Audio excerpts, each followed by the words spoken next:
कि एक एंटरप्रेन्योर है, उसको एक नया स्टार्टअप लेना है, तो क्या वो अपने स्टार्टअप से पहले इस चीज़ का इल्म हासिल करे कि अगर मैं इस तरह से रिस्क हासिल करता हूँ तो ये हलाल की तरफ आएगा, और अगर मैं दूसरे ज़रा इख्तियार करता हूँ तो कौन से ज़रा ऐसे होंगे जो हलाल की तरफ आते हैं, कौन से ज़रा ऐसे होंगे जो हराम की तरफ आएंगे।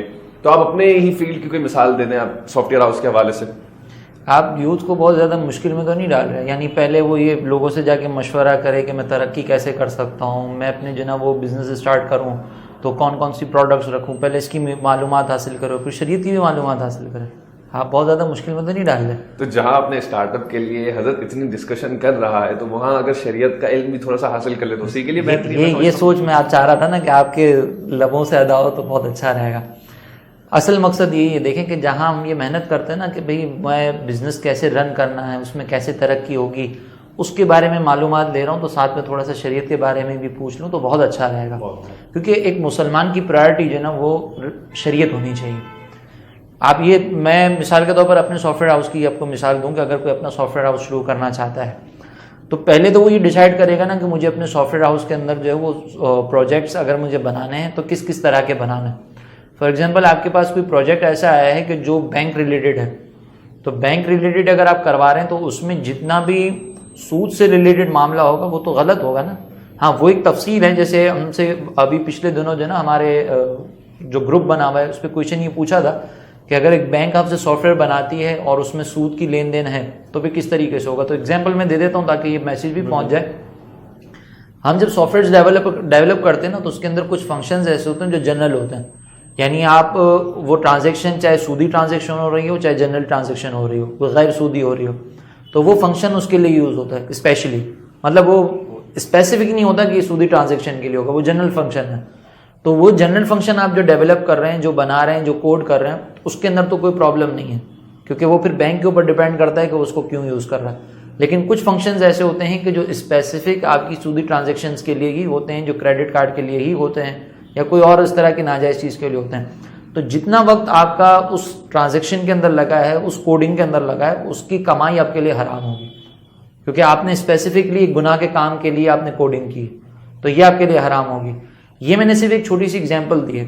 तो अब जो एंटरप्रेन्योर है या जो अपना कारोबार शुरू करना चाहता है, पहले तो उसको ये देखना होगा कि मैं जो प्रोडक्ट्स मार्केट में दे रहा हूँ या मैं जो भी काम कर रहा हूँ उस काम के बारे में शरीयत कहती क्या है मुझे, ठीक है ना, मेरे लिए चीज़ बेचना हलाल भी है या नहीं, पहले तो ये। दूसरी बात ये होती है कि बाज़ औक़ात आप जब कारोबार कर रहे होते हैं, आप जब अपने बिजनेस की स्टार्ट कर रहे होते हैं तो उसमें दो तरह के बिजनेस होते हैं, एक पार्टनरशिप बेस्ड होता है और एक सोल प्रोप्राइटरी होती है।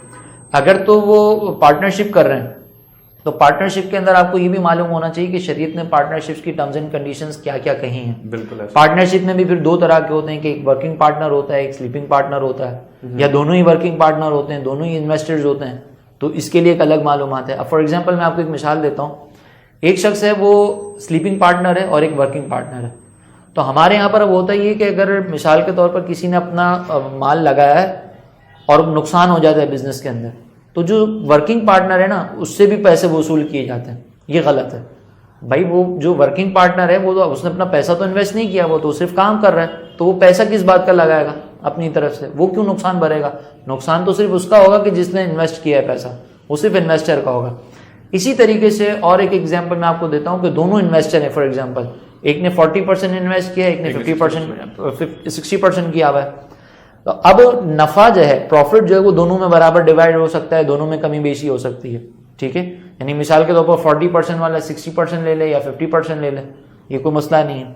लेकिन जब नुकसान होगा ना तो उसका नुकसान जो है, जितना कैपिटल आपने इन्वेस्ट किया है जितने परसेंट, उसी के हिसाब से आपका नुकसान भी डिवाइड होगा दोनों के बीच में।